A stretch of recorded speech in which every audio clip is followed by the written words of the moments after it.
મેવાડના ઇતિહાસની એક વાત છે. સિસોદિયા રાજપૂતો અને મુગલો વચ્ચે યુદ્ધ હાલે છે.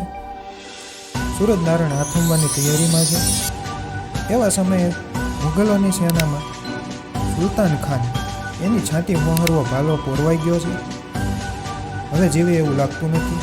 મહારાણા પ્રતાપ પોતે છે આજે સુલતાન ખાનને મળવા આવે છે અને પૂછે છે, સુલતાન ખાન, કાંઈ આખરી ઈચ્છા છે તારી? સુલતાન ખાન કહે છે કે મને જેને ભાલો માર્યો છે એને કોણ છે એ મારે જોવો છે. અરે હું સુલતાન ખાન, મારી સામું કોઈ આવે હું એની આંખું મિલાવું અને એના હાથા ગગડી જાય, એ હું સુલતાન ખાન. એને મને છાતીમાં માખો ભાલો પોરવી દીધો. મને આજે આ ભાલાનું દુઃખ નથી, પણ એટલું દુઃખ છે કે આજ કોઈ મને મારી છાતીમાં, સુલતાન ખાનની છાતીમાં છે એ ભાલો પોરવી નાખ્યો છે. કોણ મહાપુરુષ છે, કોણ વીર છે, એ મારે જોવો છે.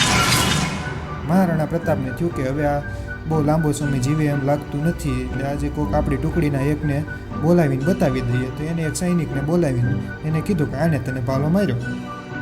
સુલતાન ખાને ના પાડી દીધી, આ નહીં, આને તો સામું જોઈને હું આને બીવરાવી દઉં એવો લાગે છે. એની આંખોમાં તે એક અલગ તેજ હતું. એ કોણ હતો? મહારાણા પ્રતાપને થયું કે હવે બોલાવવો પડશે. તો એ ભાલો કોને માર્યો હતો? એ ભાલો માર્યો હતો મહારાણા પ્રતાપના સુપુત્ર વીર અમરસિંહજી મહારાજ. અમરસિંહને બોલાવ્યા. ત્યારે સુલતાન ખાને કીધું, હા બસ આ જ આંખો જ છે એ રાણાના તેજની છે. જેવો રાણો એવો એનો કુંવર. ધન્ય થઈ ગયો આજે.